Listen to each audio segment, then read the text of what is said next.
Hi, my name is Dave Armstrong. I'm the Executive Director of Barron County Economic Development. Today I'm here to talk about placemaking. I've been asked by Regional Planning, Northwest Regional Planning, to do a series of 3 placemaking presentations across Northwest Wisconsin. I've done 2 of those, and with the third one, which was going to be coming up later this week, I had a problem arise, or a conflict, I should say, and brainstorming it with Rice Lake Community Media, decided that we would do the presentation here, make it available to everybody, so we're kind of killing 2 birds with 1 stone. Just a recap a little bit on placemaking. What is placemaking? Basically, placemaking is the idea of looking at areas within a community where people congregate. They're just, if you think about your community right now, just think about areas within that community where people congregate, where they come together. So the idea is to look at those areas from a standpoint of what else can be done to them to make them more appealing to people. My way of putting it is making it places they can't wait to get to and don't want to leave, as opposed to the vice versa, which we tend to do quite often. So the idea of looking at those places, making them places that are attractive to people, we also kind of come into the thought process of what's called a power of 10. Putting 10 places, 10 things to do within each of those places. We started placemaking here in Barron County back in 2015. The communities of Rice Lake, Barron, and Cumberland have had formal placemaking events already. With these events, each of them varied tremendously because each of the community is very much different. And so what I'm going to do today is we're going to go through this a little bit, talk about placemaking, look at what it is, what it isn't, and then also anecdotally describe some of the things that we've come in each of the communities, and then kind of go from there. Again, back to the what is placemaking, you're going to see some slides show up that speak as if it's done from a designer standpoint or a space planner. I'm not a space planner. I'm an economic development director. So we're going to follow along here, and just with the understanding that I'm borrowed heavily for my presentation. All right, placemaking. If you look at the Project for Public Spaces.org, so pps.org, that's the placemaking concept that we're following. Now, when you talk placemaking, there's a wide variety of them out there. I've seen some cities do an arts-based placemaking that's lending itself very much to arts and art-type communities. Very popular. Fergus Falls, Minnesota comes to mind. What they've done with their downtown with the arts bent is fantastic. There's others that we've seen. UW Extension offers a placemaking, which is a very good program. We happen to use the can't say that fast 10 times, Project for Public Spaces mindset, because it's what West Central Regional Planning, which is our regional planning commission, used. It's fit us very well, and it's been adapted again by each community. Again, with placemaking, if we want to start it that way, the best way to do placemaking is to start bringing together a group of stakeholders. Typically, it'll be your chambers of commerce, could be your church groups, could be Main Street communities or Main Street programs. City councils can participate. Service groups, your Kiwanis, your Rotary, that type of, all come together for an initial meeting, and at that point we look at what areas within this community are areas where people congregate now. Typically you'll find after, in a meeting like that, a handful of areas, say 5, 6 areas where people naturally come together. That we're going to call, for today's discussion point, nodes, or areas that they come together. Within those nodes, what we're looking for again is what brings people to this and what else can we do to those nodes from an either appearance perspective, an ease of getting around, or a gathering point, the place itself, to make them, again, places people can't wait to get to and they don't want to leave. Again, if you look at, from a regional standpoint, what we're looking for, say, throughout Barron County is 10 things for people to do within Barron County. We've got those. Then if you look at each of the cities, 10 things to do within, I'm in RIsE Lake today, 10 things to do within RIsE Lake, for example, got those as well. Then if you take them down to the nodes, what we want to do with each of those areas is come up with 10 things for people to do in each of those areas. When we first looked at this, I had people asking me, what is economic development doing with placemaking? And it kind of evolved to 3 basic items. Number one, tourism is very popular here in Barron County. Tourism and placemaking lend themselves to each other perfectly. So if I'm looking for cool places, neat places within communities, that's going to be places people from a tourism perspective are going to want to visit. All right, then if you've got them in those areas, I'm looking at the second item, which is from a business perspective, always looking to start new businesses or grow existing businesses. So if you've got people coming to a cool place, a neat area, you're going to have naturally probably business expanding, business starting up. And the third area, and this is kind of the basis for all of the placemaking efforts here. If you look at Northwest Wisconsin as a whole, and specifically Barron County, we're kind of at the point in life and point of our cycle that kids being born and individuals passing away are about even. We're just crossing over to where there's less being born than are passing. Couple that with approximately each year I've got about 50% of the seniors graduating that are going to 4-year colleges and will be gone. So as you can see, even though it's dead even possibly with the incoming and outgoing, shading itself to the outgoing, once we lose that many kids per year, kind of on a decline. Here in this county, we're still positive migration for those 65 plus, meaning that in migration to the county, we still got, and it's not a big positive, it's about 3%. 3% of the people coming in are still coming in more than are leaving, but they're 65 plus. When I say but, I don't mean that in a disparaging way. It just does nothing for a workforce. And everything that we've started here is all based upon the lack of workforce. Any company you go to pretty much throughout the county, they've got the help wanted sign out and they can't find employees. They can't find people to fill their careers. So if you look at this, again, the third underlying reason for placemaking when we first started it was to make cool places that, number one, I can go back out, speak with those or get in contact with those that have left when they're ready to get married and raise a family, give them some place to come back to. And then also from a perspective of we're spending quite a bit of time and effort going into the Twin Cities to extol the virtues of Barron County with the idea of getting people to relocate here.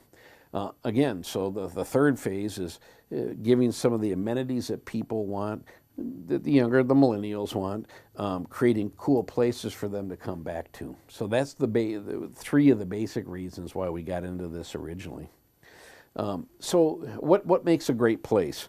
With the great place, there's basically 4 attributes. One, they're accessible and well connected to other important places in the area.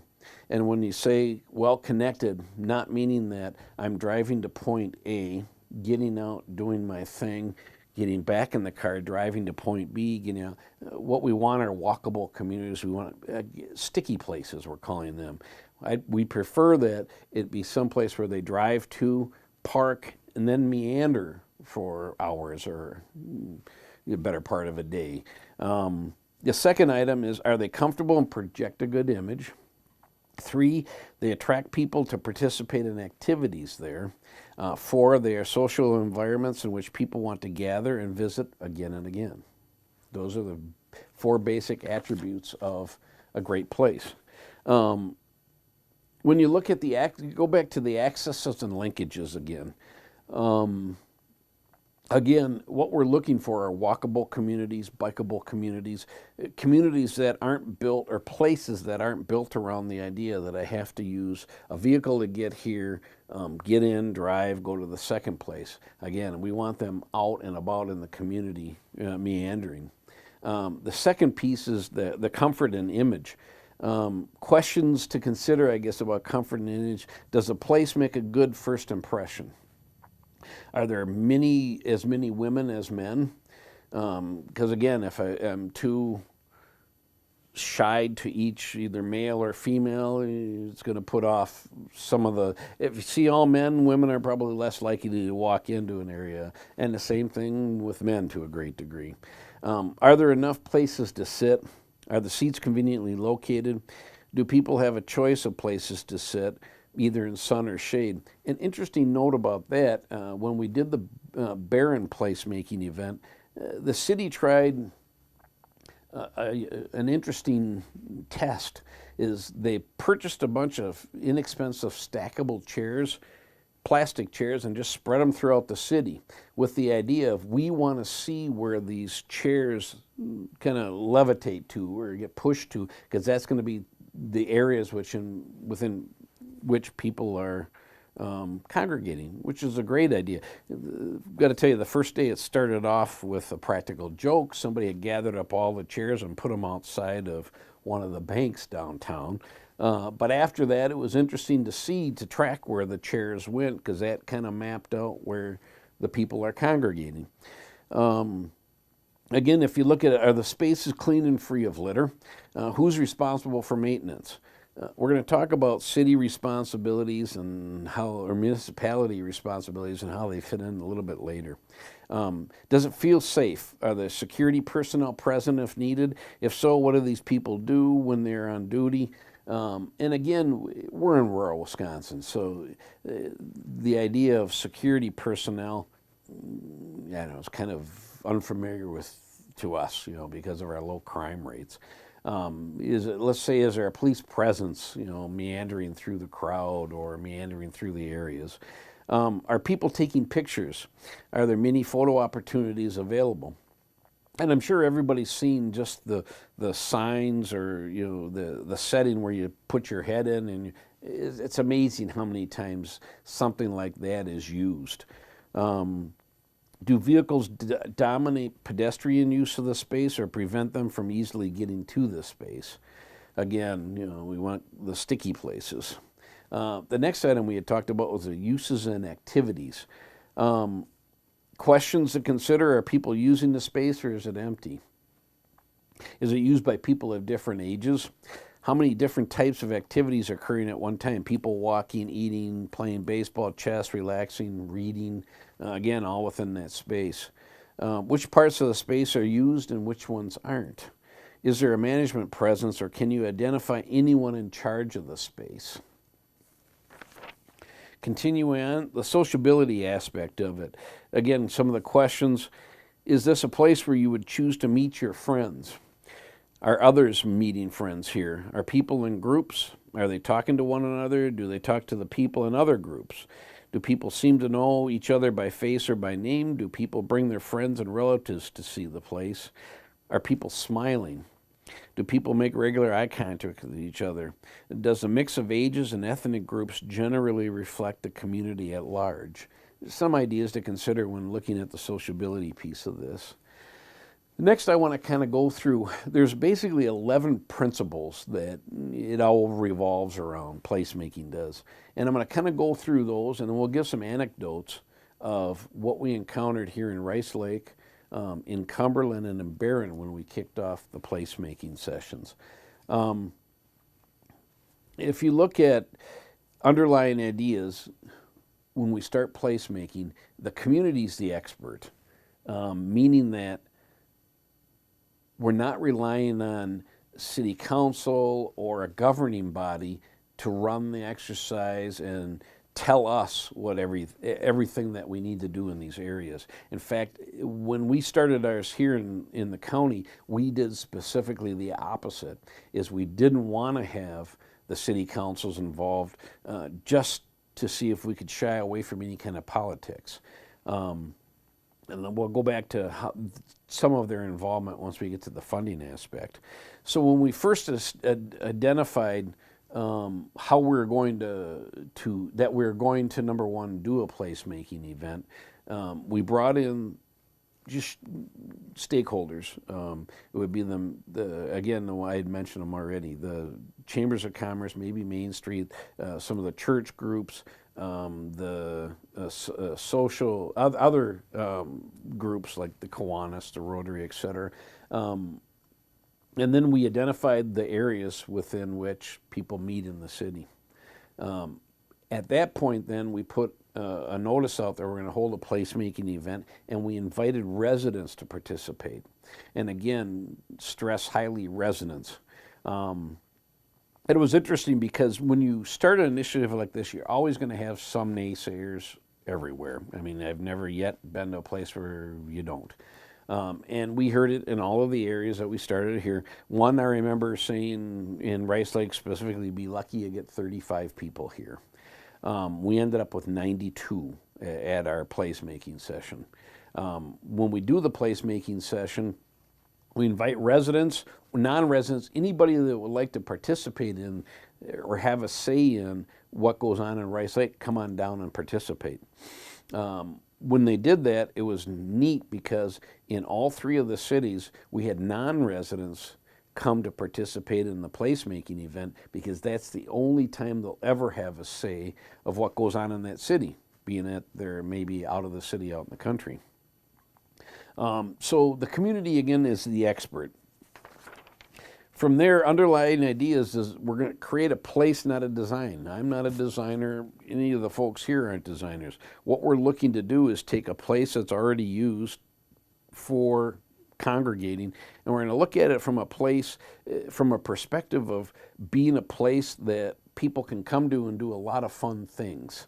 Again, not coming up with a fancy design that's going to cost lots of money, but hold that thought for a second too, because we'll go back to it, is I don't want any ideas in the placemaking event thrown up because, oh, it's going to be too expensive. It's amazing where some of the money comes from eventually once we start the process. So again, look for partners when we're first setting up a placemaking event, all of the above, because we want to cast as wide a net as possible. All right. Once you get to the planning and outreach, you can see a lot by observing, all right? And that's going to be that kind of key that we follow with our placemaking approach, is you invite people to come to an event. Typically, the event takes about 4 hours, 3.5 to 4 hours. We've done it nights and on the weekend. People will show up. They'll sit, we have tables arranged by meeting areas or nodes, if you will, areas where people congregate. And we'll have the people sit to those areas that they're interested in looking at. Just a note on that, one of the nodes that we had here in the Rice Lake happened to be the WITC, UWBC campus. Naturally, we had, and gratefully, we had a lot of participants from both UWBC and WITC. We don't want them to necessarily dominate that space, so we split them up and had others sit in there as well so you can get other points of view. We also had City Council come as participants, split them up between all of the groups. And again, it wasn't a City Council function, but we had them participate. Planning and outreach, we want a vision of a community, and the vision is different for each community. We found, because Barron's couldn't be more different from Rice Lakes, couldn't be more different from Cumberland, etc., because each community has its own strengths that they play to. Give you a good example. Again, my idea here, the way I view it, is Rice Lake, for example, is kind of the economic powerhouse, if you will, of the county, in that it's got the biggest distribution of big box retail, largest manufacturing presence in the county, largest population center in the county. So it's kind of the area where everybody gravitates to purchase things, buy things, etc. Cumberland, for example, is very much a tourism community with a bent on the Twin Cities, because they're on one of the predominant routes out of the Twin Cities to northern Wisconsin. So if you're there in the summer on a Friday afternoon to night, just Minnesota plates all over. Same thing Sunday or Memorial Weekend Monday on the way back. So theirs, again, is very much tourism related, catering kind of to the Minnesotans. Barron, on the other hand, is very much unlike the other two. Barron's your small town in northern Wisconsin that has one advantage most others don't. It's the most culturally diverse area in the county, or in all of northwestern Wisconsin for that matter. They have a very large employer, which is Jennie-O, the turkey store. Along with Jennie-O comes a very large Somali population that works there.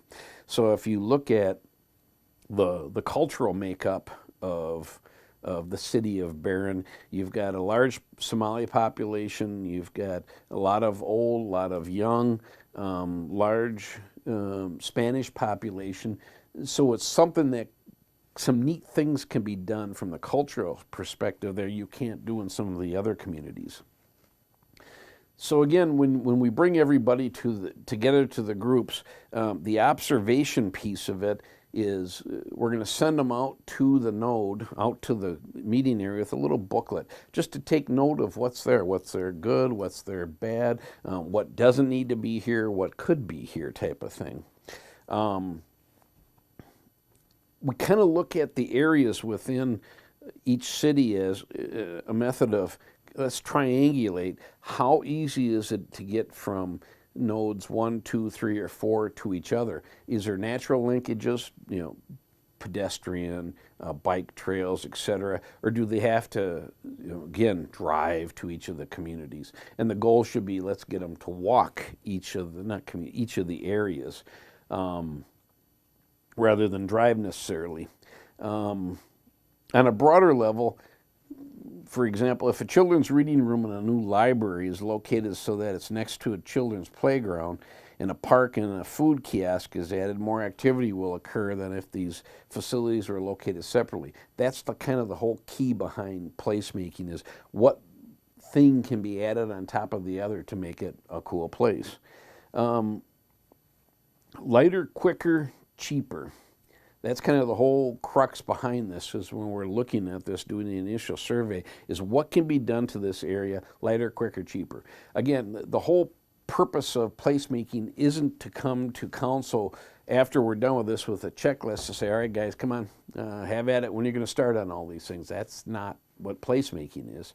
Just like it's not asking council to kick off this process. Okay, because we don't want to get the politics involved in that. And the same with the punch list aspect of it, is we're bringing a lot of people into this from the community for input on this.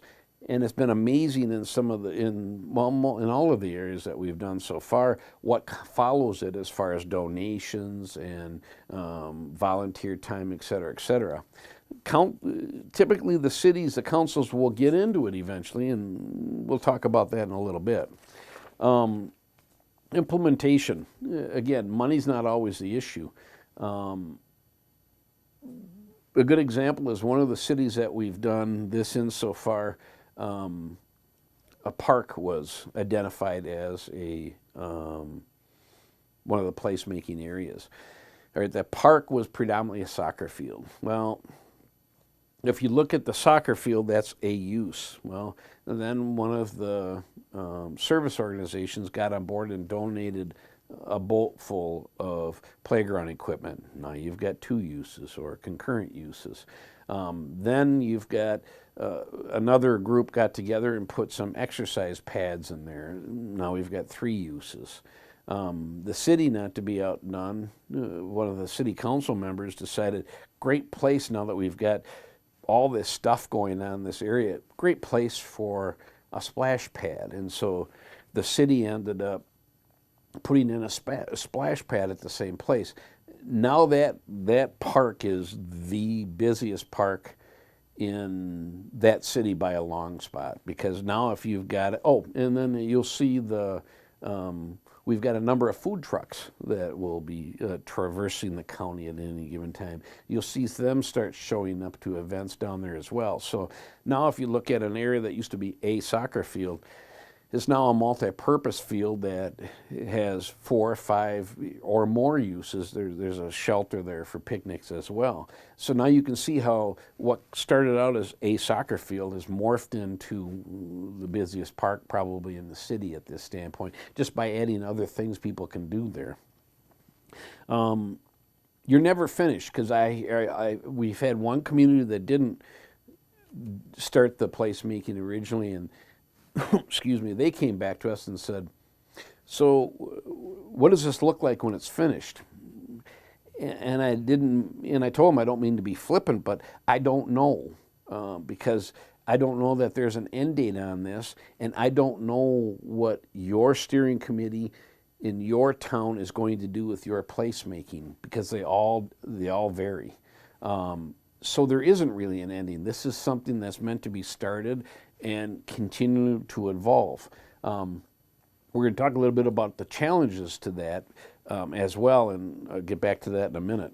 With the placemaking process itself, again, we're kind of going through, identify the stakeholders, identify space, which spaces you want to look at. We kind of want to talk the vision, do some short-term experiments, again, lighter, quicker, cheaper. And then short-term experiments, for example, would be what Barron did with inexpensive stacking chairs. Let's put them out and see where they gravitate to. And then you do an ongoing reevaluation and long-term improvements, so you can test something, see what happens, implement, test, see what, and we're looking for that. I'm not looking for paying somebody to come in and do a $50,000 feasibility study on what needs to be done. This is meant to do something very quickly, try it, does it work? Great, we'll tweak it. If it doesn't work, get rid of it, we'll go on to something else. So from that standpoint, one process, and again, the one we're talking about, is you identify the stakeholders and meet to discuss placemaking. You identify which nodes. You invite the public to attend the session. Tables are arranged by node. Each group assigned to the area notes what is present in the area when they go out and visit it, that is desirable, undesirable, and what can be done, again, lighter, quicker, cheaper. Each group compile notes and presents findings to a larger group. So what we did here, what we did in all 3 of our areas, they went out, looked at the areas, made notes, came back, sat at their table. Everybody within the area put their feedback into, and they came up with, here's our node, right? And then somebody at that table will present to everybody at the event. All of the groups would have questions and feedback. Have you thought of this? Some of that would be implemented in there as well. So then when that's all done, all of the nodes have been presented, the findings are compiled, and a report is brought together. Probably about a month later, the report will come back in, and then review the findings and get a recommendation for each node. Volunteer committee, let's talk about that. One thing I found is you've got the initial placemaking event, and then you're going to have the follow-up event where all of the findings are presented. At that meeting, the community doing the placemaking event needs to create a steering committee. Steering committee is nothing more than a group of volunteers that's going to oversee or help along each of the nodes getting things done. A champion, at least from what I've seen, a champion seems to come out of each group. Somebody that kind of wants to see this area and see it really take off. Again, it's a volunteer position. as is the steering committee. What the steering committee is there to do is not get in the way of the nodes, it's to help the nodes and move everything along, the whole placemaking process for that community. So we're going to create the volunteer committee, and work begins on each node. What kind of work, Dave? The example we did after the first placemaking here in Rice Lake was, it was quickly determined, excuse me, if you look at the node that has UWBC, WITC, there's a great trail that runs along there. It's the Rice Lakes Riverside Trail. You can't see, you couldn't see the river hardly at all from that trail, even though the trail's maybe 50 feet from the river, due to the overgrowth of undesirable bushes and trees. So one thing that was started really quickly was they set up a fall day that we're going to brush all of these areas, take out all the buckthorn, etc. Over 100 volunteers showed up. You had one of the tree companies here volunteer a chipper truck, so they'd help chip everything. You had county help with identifying or going out and marking all of the buckthorn. It was a phenomenal day, and again, all done by volunteers as a result of the placemaking process. That's a good start of the event, but now you got to keep that up, especially those of you who know buckthorn. They're a bugger to get rid of. And now that's kept up, is now after the initial cutting, they're going out and getting, you know, those that have sprung up or hitting them again each spring or fall afterwards. So again, just one outside. Now if you walk down the trail, it's amazing, such a beautiful view of the river that where you couldn't see it before. So again, if you look at that, that's kind of the template that we're going by. Let's hit on a couple of things. City council involvement. I was a member of the Rice Lake City Council, and just for my personal preference, know that you don't want city council involved, God love them, in the initial piece of this, meaning that it's going to get politicized. That's why it's so much better if you bring all the residents in so they get a say in their city. Some residents in Rice Lake, for example, they had residents from Mycona and other areas outlying come in because they said this is the only time we're ever going to get a say in what's done in Rice Lake. Having said that, in the funding for, typically when we did the 3 placemaking that we did here, it cost $5,000 per community to have regional planning come in and do this. Rice Lake, for example, they had the city council gave the Chamber of Commerce a grant of $5,000 to put on or host this placemaking event and come back to city council and present them with its findings. All right, having said that, so that was the limited scope. Council was involved in it, although most council members came to the placemaking event and took part in the different nodes. The City of Cumberland, a little bit different. The Realtors Association said that they would pay for their placemaking event, so they paid for the $5,000 placemaking event there because the realtors realized the better place we've got, the easier it is to sell homes. Barron, they had a combination of funding that went on there to make that possible. So again, there is no one funding source. It's all been volunteered for each of these areas that we found so far. The one thing that's been interesting once we did the placemaking and presented the findings in Rice Lake was that Rice Lake was redoing their comprehensive plan at that standpoint of a time. They ended up taking the vast majority of the recommendations of the placemaking report and putting them into their comp plan. So now it's ordinance, if you will, that these attributes will be done when all projects going on from then on in Rice Lake are considered. So if they're doing a new street project, they're going to intertwine placemaking attributes into that street project. Same with parks, same with any project. They're always going to be looking from a placemaking standpoint of within these projects, what else can we do to get people involved, to get them to the area, make them stay in the area, etc. Couple of challenges that you always find is cast a wider net. I use that one quite often. And everybody, I'm sure, is aware, if you've been involved with organizations where 10% of the people do 90% of the work. It's no different here. Hence the reason you got to keep casting a wider net, because we need more people involved. Placemaking and Facebook, absolute match. Got to have a Facebook page created for each city or each municipality, each area that's doing the placemaking. It's the easiest way to reach out. If you look at print media, there's X amount of people who buy the newspaper. It's a very tight demographic. It's great and you need all of the newspaper you can get. It's great to get radio involved in this as well, but also the social media is going to be the key, both Instagram and Facebook. Got to get that involved, because then you've got a bigger reach.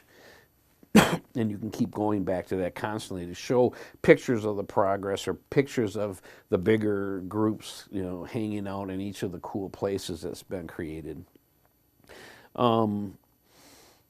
Other suggestions, comments, again, don't have it as council-led. Invite the mayor and council to attend. We're not creating a punch list for it. We want the service groups involved, because we found they're very, very important into continuing the placemaking process. We want everybody to participate. Again, this is a community-led discussion here. It's everybody then has a vested interest in making our places cooler places, nicer places. Then you can look at, once you've got the place or the emphasis on the place, naturally it comes down to what else can you do in that place. And that's when you can load in or introduce better block, arts placemaking, etc. Better block, for example, if you do a search on the web, just look up better block. Better block are things to do in cool places. Good example, RIsE Lake. And all three of the communities that we've done this in so far, a merchant group has formed in all three communities, never knowing that it would, because the merchants, the downtown retailers, see this as a great way to get more people to come downtown. So again, in each of the three placemaking we've done so far, a merchants group started. RIsE Lake looked at the better block aspect of it, and 2 years ago on a Halloween, 2 weeks prior to Halloween, the merchant group decided, we're going to have a Halloween downtown. And again, just in 2 weeks, they put together some of the coolest things I never would have thought of. Pumpkin bowling. Who's ever heard of pumpkin bowling? They had somebody donate a couple hundred bales of straw, or bales of straw, and they bowled with pumpkins. So you had pumpkin bowling going on downtown. A lot of the city, or a lot of the retailers participated in, giving candy. So 2 years ago for Halloween, it was just a lousy day. It was in the 30s. It was raining. It was just a day you don't really want to go out. And RIsE Lake has 1,000, 1,100 people downtown due to placemaking and the better block. There's something to do in it. Huge success. This last year they did it, and it was even more so, where they ended up closing off 2 blocks of the main street downtown, which in RIsE Lake, that main street's county road. So I bet they had 1,500, 2,000 people here this time. Again, cool places. What can you do in those cool places? With the arts placemaking, Cumberland's kind of sliding more towards the arts side of it. They've got probably the most attractive downtown in the county from the standpoint of there's a facade program that's available for 0% monies. Businesses can borrow up to $30,000 to redo their front of their store, do signage, etc. Cumberland's taken advantage of that more than anybody in the county right now. So they're leaning now towards the arts perspective, and it's neat to see some of the things that are being kicked around there and ideas for repurposing buildings. One they're looking at repurposing as first floor art studios and second floor flats, artist flats or artist apartments. Barron is still on very much on the cultural piece in Barron. In fact, the school district not too long ago had a festival of food around the world where they had a gathering. A few hundred people, I bet 200 or 300 people showed up at the high school for some Somali demonstrations, dance demonstrations, and then also they had food from around the world, basically, from all the different cultural or ethnic groups. Had a big food that you could sample and buy. Great use of a facility and great placemaking piece. So basically what we've kind of outlined here is a way communities can get more people to your community, hold them longer, make cool places for existing residents, and just make better places overall. And again, that's through placemaking and then loading some of the others on. We're here to help as much as we can. You're going to see West Central Regional Planning Commission, which is the one that covers our area, is heavily involved in it. Northwest Regional Planning, which handles Northwest Wisconsin, just north of us, they're getting more involved, and they're going to do a placemaking event in Hayward here pretty soon. So you can see that the whole idea is we want to make communities that are fun. We want to get people to come, stay, spend, maybe relocate here. We want to build communities that are fun places. What I've tried to do, and hopefully I've succeeded in this, is just to lay out a thought process for what is placemaking and how do we pull it off. There's many different varieties of placemaking. We've gone through the one that we've used here. Again, feel free to look at the others. What I wanted to do is just sit down and make this available for everyone so they could understand what's trying to be done here. And we see more and more placemaking as a concept being talked about and discussed throughout Wisconsin. So I hope you found this educational and maybe a little bit fun. Look forward to seeing the places you create. Thank you very much.